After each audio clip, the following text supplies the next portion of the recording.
Hello दोस्तों, स्वागत है आपका अपने YouTube channel school of study में। मैं महेंद्र सिंह आज आपके लिए लेके आए हैं हमारे संविधान का नेक्स्ट टॉपिक, जो रिलेटेड होगा हमारे सुप्रीम कोर्ट से, सर्वोच्च न्यायालय से रिलेटेड होगा। सारे बात करेंगे हम सर्वोच्च न्यायालय से जो जो आर्टिकल परीक्षा की दृष्टि से, एग्जाम दृष्टिकोण से जो भी इंपॉर्टेंट होंगे, सारे आर्टिकल के बारे में हम और उनसे रिलेटेड जो भी फैक्ट होंगे उन सब के बारे में आज हम पढ़ेंगे। और स्टार्ट करने से पहले आप लोगों से रिक्वेस्ट करूंगा, please like share and subscribe जरूर करें हमारे चैनल को और बेल आइकन को दबाना ना भूलें ताकि हमारी नोटिफिकेशन आपको समय पर मिलती रहे। चलिए स्टार्ट करते हैं हम हमारे सुप्रीम कोर्ट के बारे में।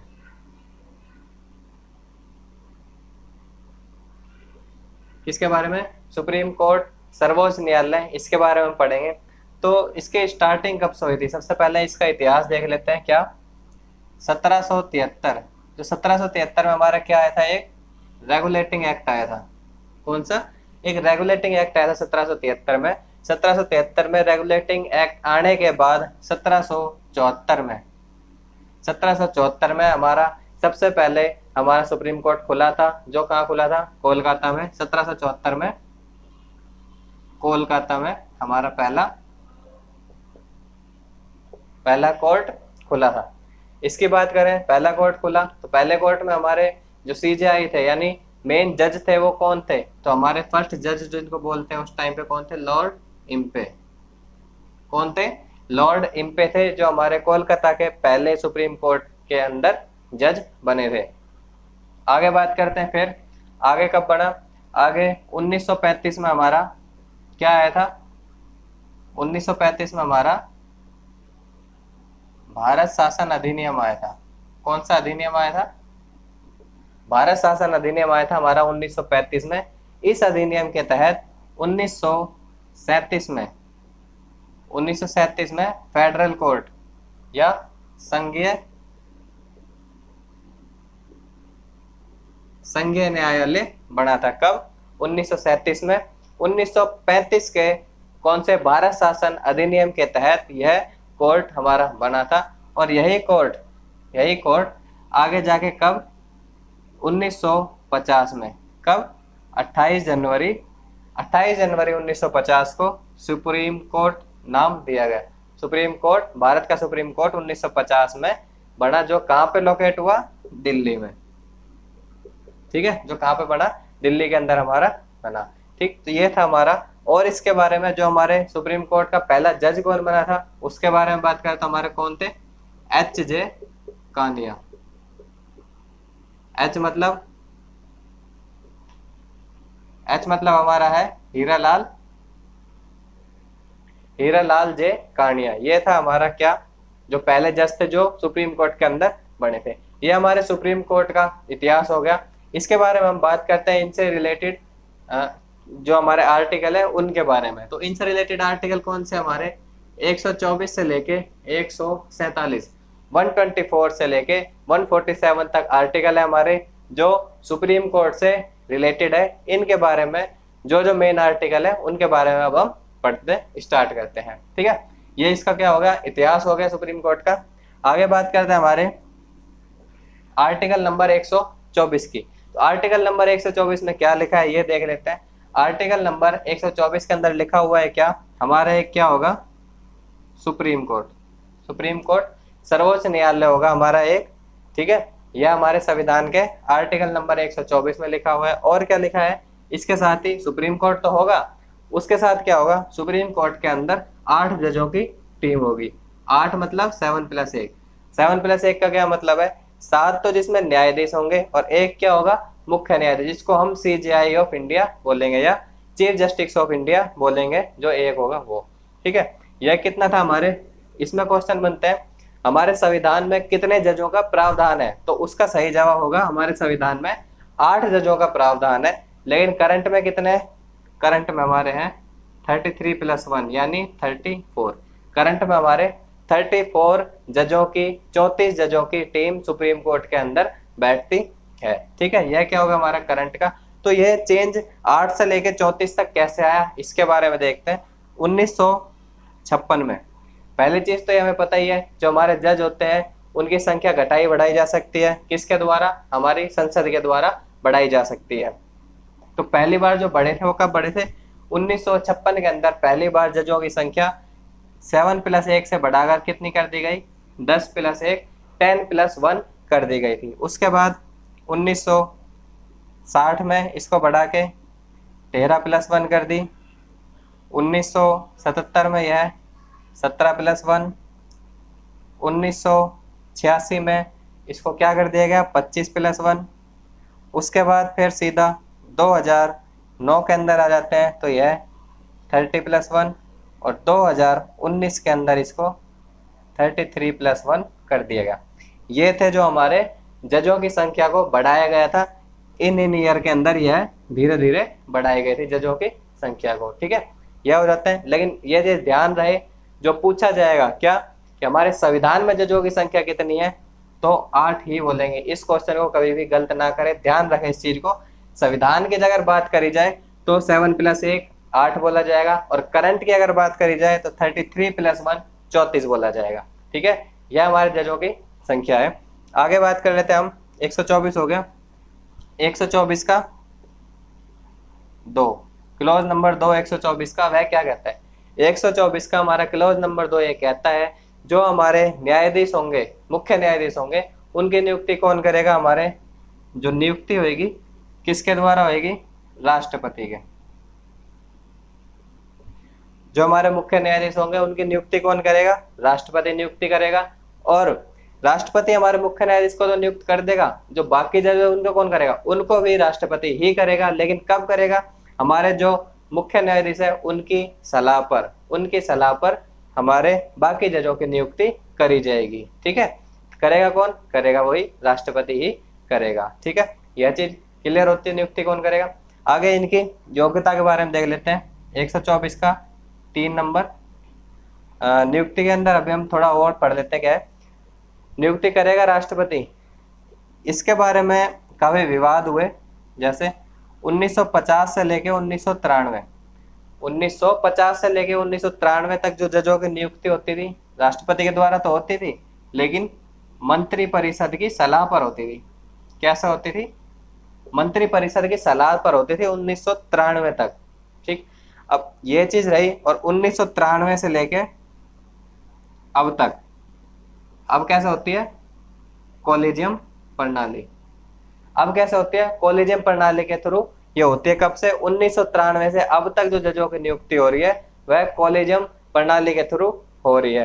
तो बात करते हैं कॉलेजियम प्रणाली। कॉलेजियम प्रणाली क्या होते हैं, कॉलेजियम प्रणाली 5 जजों की एक टीम होती है। क्या, कॉलेजियम प्रणाली 5 जजों की एक टीम होती है, जिसमें एक तो हमारे CJI होते हैं, मुख्य न्यायाधीश, और 4 सीनियर मोस्ट जज होते हैं। जो ये 33 है, इनमें से 4 सीनियर मोस्ट जज होंगे, यानी 5 जनों की ये टीम होगी। और यह टीम डिसाइड करेगी क्या कि अगला हमारा न्यायाधीश कौन बनेगा। यह सब डिसाइड होगा जजों के द्वारा, यानी जो जज बनेंगे जजों के द्वारा ही डिसाइड करके हमारे बनाए जाया करेंगे। यह हमारी कॉलेजियम प्रणाली है। अब इनके पीछे का विवाद होता है। मंत्री परिषद कहता है भाई हमारी चलनी चाहिए, जज कहता है भाई हमारी चलनी चाहिए। इन चीजों के पीछे विवाद होते हैं। तो उन विवादों के बारे में देखते हैं। क्या है भाई, 1982 में एक हमारे जज हुआ करते थे SP गुप्ता नाम के। उन्होंने सबसे पहले यह केस करा था। जजों के 4 केस हुए थे। ठीक है, ये 4 केस हम याद रखेंगे। 4 केस है, 4 जजेस केस जिनको बोलते हैं, 4 जजेस केस बोलते हैं। 4 जजों के 4 जज केस, इसके बारे में हम याद करेंगे। तो पहला उनमें से था 1982 में, वो था SP गुप्ता के द्वारा। क्यों किया गया था, इसका रीजन ये था, यह केस हुआ था जब 1982 के अंदर जो सरकार द्वारा काफी जो हमारे जजेस थे उनको ट्रांसफर कर दिया गया था। काफी जजों को ट्रांसफर कर दिया गया था कोर्ट के अंदर। और सबसे बड़ी बात क्या, बिना राष्ट्रपति की सलाह पर, बिना सुप्रीम कोर्ट के जजों की सलाह पर राष्ट्रपति ने क्या करा, जजों का ट्रांसफर कर दिया, काफी ट्रांसफर कर दिया। तो इसके लिए SP गुप्ता ने क्या कर दिया, केस कर दिया। किसके खिलाफ, सरकार के खिलाफ। सरकार के खिलाफ जो हमारे SP गुप्ता थे उन्होंने केस कर दिया। यह केस चला, काफी लंबा चला, लेकिन इसके बारे में कुछ आगे निकल के नहीं आया। फिर 1993 में क्या हुआ, 1993 में हमारे जो सुप्रीम कोर्ट के अंदर क्या होती है, एक supreme court advocate and record association. Supreme court and record association इनकी जजों की वहां पर एक एसोसिएशन होती है सुप्रीम कोर्ट के अंदर। इस एसोसिएशन ने 1993 में क्या करा, केस करा। किस चीज के पीछे? ये कहते थे भाई जो आप ये करते हो ना, हमने जैसे ही करा था कि मंत्री परिषद की सलाह पर सुप्रीम कोर्ट के जज क्या करेंगे, नियुक्त होंगे, उनको चूज करा जाएगा। लेकिन इन्होंने यहाँ केस करा कि ये चीज गलत है। क्यों गलत है? क्योंकि भाई एक तरफ तो हम संविधान में कहते हैं क्या कि जो सुप्रीम कोर्ट होगा हमारा क्या होगा, स्वतंत्र होगा, स्वतंत्र प्रभाव से काम करेगा। लेकिन जब इनकी नियुक्ति ही मंत्री परिषद कर रहा है तो ये कैसे स्वतंत्र होंगे? इस चीज को मुद्दा बना के 1993 में इस एसोसिएशन के द्वारा केस किया गया। केस करने के बाद एक संविधान की पीठ बैठाई गई। संविधान की पीठ क्या होती है? संविधान की पीठ होती है मतलब संविधान के अंदर अगर कोई भी चेंज करना हो या उसके खिलाफ कोई बात होती है तो एक संविधान पीठ बनाई जाती है। वह संविधान पीठ के अंदर 5-7 यानी ऑड नंबर में टीम बनाई जाती है। उस टीम के द्वारा डिसाइड किया जाता है भाई जो चीज हो रहा है वो सही है या गलत है। इस केस के बाद ही जो हमारे सुप्रीम कोर्ट के जजों का जो ये था, मंत्रिपरिषद की सलाह पर जो चूज किए जाते थे, इसको चेंज किया गया और क्या कर दिया गया, कोलेजियम। तो 1993 में यह कोलेजियम प्रणाली अपना ली गई इस केस के बाद। ठीक है, इस केस के बाद इसको अपना लिया गया और कोलेजियम प्रणाली से जजों का जो सिलेक्शन था वो होने लगा। फिर हमारे क्या होता है, 5 साल ये चलता रहा। चलने के बाद 1998 में हमारे KR नारायण कौन थे?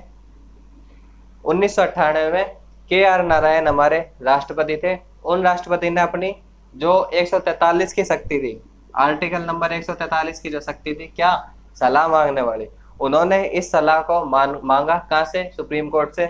और यह कहा कि जो आप लोग बताओगे कोलेजियम प्रणाली के तहत, जो आप बताओगे कि भाई इस जज को नियुक्त करना है, तो इस जज के लिए मैं सलाह लेना चाहता हूँ। ये तो तुमने बता दिया वो फाइनल है क्या? मतलब जो आप लोगों ने कह दिया कि भाई इसको नया हमारा जो मुख्य न्यायाधीश बनाना है तो वो फाइनल हो जाएगा।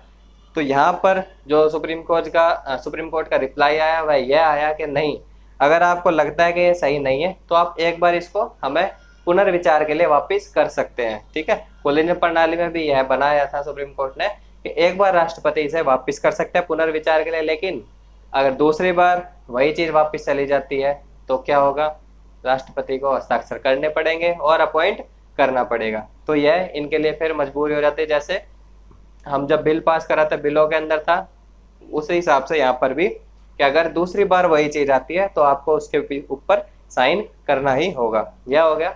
इसके बाद क्या देखा भाई, यह हमारे क्या हो गए, ये जो 4 जजेस केस बनाए थे उसमें से पहला ये हो गया, दूसरा ये हो गया और तीसरा यह हो गया। इसको भी तीसरा जज केस के नाम से जाना जाता है। फिर आगे बात करें, सन 2002 में क्या हुआ, 2002 में वाजपेयी जी की सरकार आई। उन्होंने कहा भाई जो ये मंत्रिपरिषद के द्वारा करा जा रहा है वो भी गलत है और कॉलेजियम की तरह करा जा रहा है यह भी किसी हद तक गलत ही साबित हो रहा है, गलत ही इनको लगा। तो इन्होंने क्या करा, 2002 के अंदर एक MN क्या थे हमारे, MN वेंकटचर्या थे। MN वेंकटचर्या की अध्यक्षता के अंदर, MN वेंकटचर्या की अध्यक्षता के अंदर इन्होंने क्या बनाई, एक पीठ बनाई। MN वेंकटचर्या की अध्यक्षता में एक पीठ बनाई जिसको क्या बोला गया, संविधान समीक्षा आयोग बनाया गया। उस आयोग के ऊपर यह बताया गया, उस आयोग ने यह डिसीजन लिया, क्या, उस आयोग ने यह डिसीजन लेके बताया भाई जो ये चीज हो रही है दोनों गलत है। और उनने क्या बना दिया, एक NJC बना दिया, NJAC बना दिया। इनकी देखे तो हम जो MN वेंकटचर्या हमारे, यह भी पूर्व जज थे सुप्रीम कोर्ट के पूर्व जज रह चुके थे।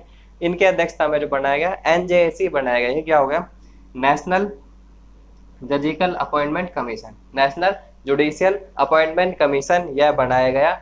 और इसके अंदर 3 भागों में इसको बांट दिया है। क्या, पहला तो इनके सदस्य होंगे, 6 सदस्य इसके अंदर जोड़े गए। 6 सदस्यों में कौन कौन थे, 6 सदस्यों में पहला तो हमारा CJI था। उसके बाद जो 2 जने थे वो कौन कौन थे, जो हमारे सीनियर जज होते हैं सुप्रीम कोर्ट में, CJI के बाद 2 उनको लिया गया। फिर एक हमारे कौन लिए गए, कानून मंत्री लिए गए। और 2 लिए गए वो जो राष्ट्रपति की सलाह पर नियुक्त किए गए। 6 जनों की यह टीम बनाई गई। उसके बाद दूसरा इसके अंदर जोड़ा गया, क्या, दूसरा जोड़ा गया इनके कार्य क्या होंगे, ये क्या क्या कार्य करेगी, या जो कमीशन होगा वो। और तीसरा तो यह कानून भी कानून बने, यानी जो इनके रिलेटेड जो कानून बनाए होंगे वो भी इनके द्वारा बनाए जाएंगे। यह करके ये हमारा कमीशन बनाया गया। लेकिन इसके लिए भी कुछ नहीं, 2002 के बाद इसके ऊपर भी शांति हो गई और इसको 2013 के अंदर दोबारा उभरा, जब कांग्रेस की सरकार थी 2013 में। लेकिन इन्होंने इसको ओपन तो करा लेकिन कुछ नहीं कर पाए। 2014 में उनकी सरकार चली गई। 14 में आई हमारी मोदी सरकार। मोदी सरकार ने इसको वापस उभार के इसको सामने लेके आए और इसको 2014 में इसको पास करवा दिया। पास कैसे करवा दिया भाई? लोकसभा राज्यसभा में पास करवा दिया। अब ये क्या था? नियुक्ति से रिलेटेड था। तो क्या होगा इसके लिए हमारे, यानी संविधान के बेस से हम छेड़खानी कर रहे थे, तो उसमें क्या कंडीशन थी हमारी, जो हमने लास्ट वीडियो में पढ़ा था।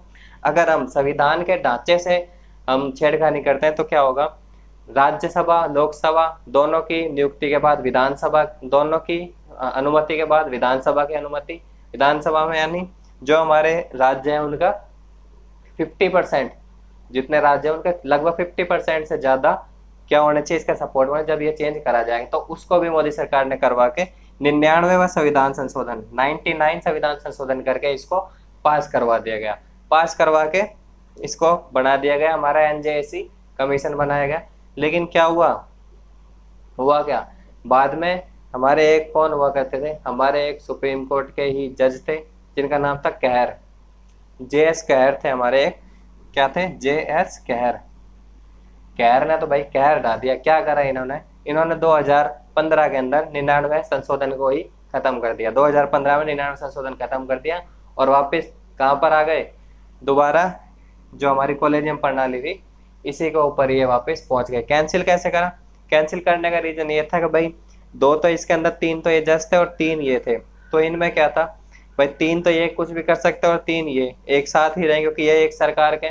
तो लगभग क्या हो रहा था कि भाई अगर कोई नया ये बनाना चाहेंगे ये तो वो नहीं बन पाएगा। 6 जनों की है तो वो टाई अप करके रह जाएगा और नई जजों की नियुक्ति में फिर दिक्कत होगी। ऐसे करके इस चीज को मुद्दा बनाते हुए जो हमारे JS कहर थे, इन्होंने सुप्रीम कोर्ट के जज ने इन्होंने इस 99वें संशोधन को ही कैंसिल कर दिया और ये सारी मुसीबत को ही खत्म कर दिया। और वापस कहाँ आ गए? जजों का सिलेक्शन वापस कहाँ होने लगा? कॉलेजियम प्रणाली के तहत ही जजों का सिलेक्शन वापस होने लगा।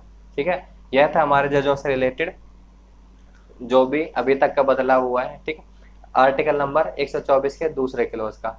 ठीक है, अब हम बात करेंगे क्लोज नंबर 3, इसको मिटा देते हैं एक बार। अब हम बात करेंगे इसकी हमारे 124 के क्लोज नंबर 3 की। 124 का क्लोज नंबर 3 ये क्या कहता है? इसके अंदर जो है इनकी योग्यता दी हुई है। क्या योग्यता दी हुई है कि भाई जो हमारे सुप्रीम कोर्ट के जज बनते हैं उनकी योग्यता क्या होती है। तो योग्यता में हम बात करें, पहली हमारी क्या होगी? पहले तो भाई क्या हो?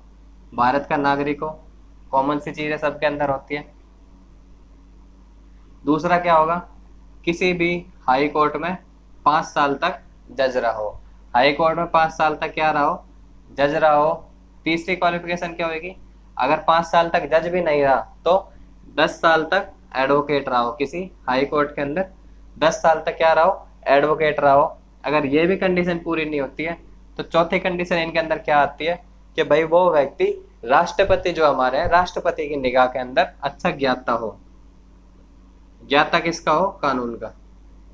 कानून का अच्छा ज्ञाता हो तो उसको भी हमारे ये बनाया जा सकता है, सुप्रीम कोर्ट का जज बनाया जा सकता है। कोई भी कंडीशन फुलफिल करता हो उसको बनाया जा सकता है। ठीक है, आगे बात करते हैं इनकी शपथ। भाई जज बनेंगे तो ये शपथ भी लेंगे। तो इनको शपथ कौन दिलाता है? शपथ दिलाते हैं हमारे राष्ट्रपति जी। इनको शपथ दिलाते हैं, या तो राष्ट्रपति जी दिलाते हैं या राष्ट्रपति के द्वारा अपॉइंट करा हुआ बंदा या इनके द्वारा कोई ऑथराइज बंदा वह इनको शपथ दिलाता है। ठीक है, पहली चीज राष्ट्रपति दिलाते, राष्ट्रपति नहीं है तो उनके द्वारा जो बंदा डिसाइड किया गया होगा वह इनको शपथ दिलाता है। कार्यकाल की बात करें तो इनकी 65 वर्ष तक यह कार्यकाल कर सकते हैं। जब इनकी उम्र 65 वर्ष होगी, 65 वर्ष तक यह अपना कार्यकाल यानी जज का कार्यकाल संभाल सकते हैं, अपनी सीट को संभाल के रख सकते हैं। फिर बात आ रहती है हमारी किसकी? फिर बात आ रहती है हमारी इनको हटाने की। तो हटाने की बात किस में आ जाएगी? 124 के क्लोज नंबर 4 में। 124 के 4 नंबर क्लोज में इनको हटाने की बात रहती है। हटाने के बाद में क्या रहता है भाई, इनको कैसे हटाया जाता है? तो हटाने का वही है, इनको पहली चीज भाई जो हटाने की प्रक्रिया किसी भी सदन में प्रारंभ करी जा सकती है, या तो लोकसभा या राज्यसभा, किसी भी सदन में इनको हटाने की प्रक्रिया लगाई जा सकती है। दूसरा क्या है, अगर लोकसभा में हो रही है तो इनके 100 सदस्य और राज्यसभा में हो रही है तो 50 सदस्य।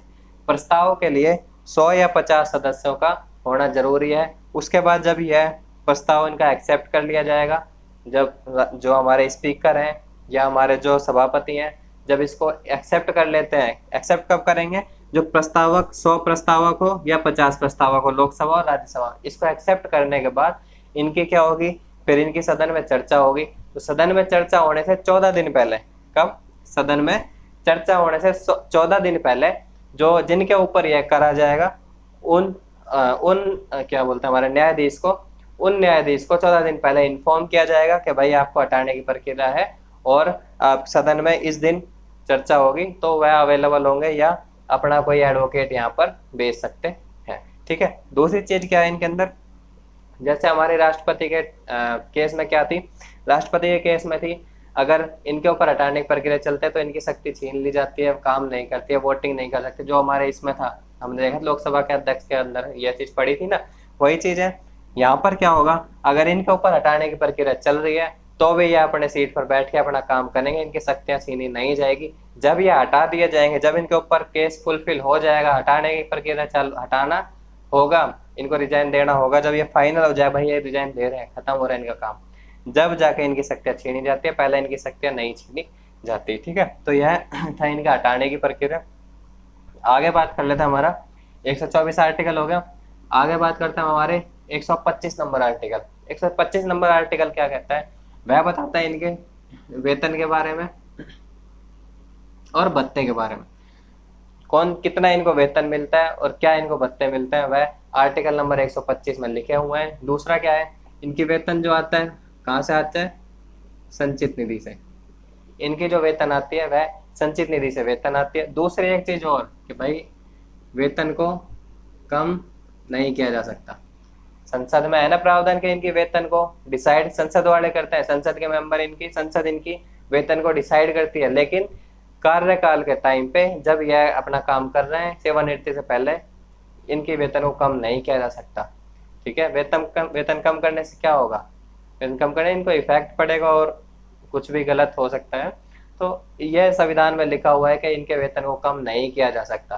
ठीक है। दूसरा संचित निधि से इनका हो गया, संचित निधि से इनकी वेतन आती है।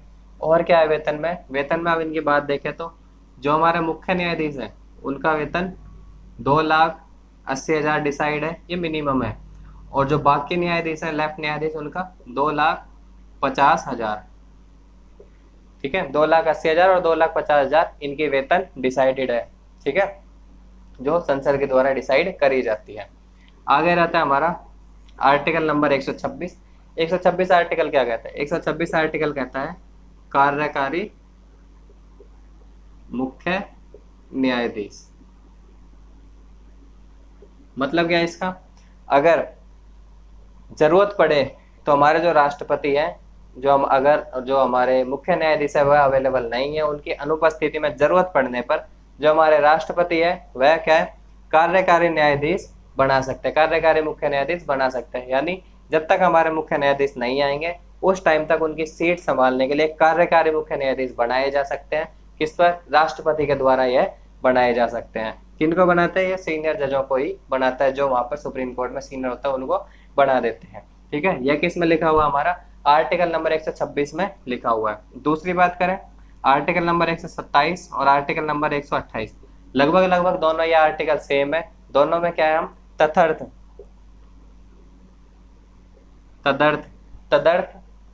होते हैं, तदर्थ मुख्य न्यायाधीश, तदर्थ न्यायाधीश चूज कर। तदर्थ क्या होता है, यानी एक्स्ट्रा। क्या है 127 में तो लिखा हुआ है गणपूर्ति। गणपूर्ति से याद आया, कुछ हमने पढ़ा था, जैसे लोकसभा राज्यसभा में गणपूर्ति के कितने 1/10 का था। यहाँ पर क्या है, गणपूर्ति को अगर यह डिसाइड किया जाएगा, जो हमारे न्यायाधीश मुख्य उनके द्वारा डिसाइड किया जाएगा। यहाँ 1/10 की कोई कंडीशन नहीं है। क्या होगा, मुख्य न्यायाधीश को अगर लगेगा कि भाई गणपूर्ति नहीं है तो वह क्या कर सकते हैं, वह और जजों को बुला सकते हैं। और जज अब कहाँ से बुलाएंगे, और जज हाई कोर्ट से। ठीक है, और जज कहाँ से बुलाएंगे, हाई कोर्ट से ये जजों को बुला सकते हैं और अपनी गन पूर्ति को पूरी कर सकते हैं। कैसे? राष्ट्रपति की सलाह पर। कंडीशन क्या रहेगी? बुला के कर लेंगे, लेकिन कंडीशन रहेगी राष्ट्रपति की सलाह पर ये बुला के यह काम कर सकते हैं। दूसरा आ जाता है हमारा इसके अंदर ही, यहाँ तो क्या है, हाई कोर्ट से जजों को बुला सकते हैं, किसके लिए? गन पूर्ति पूरा करने के लिए।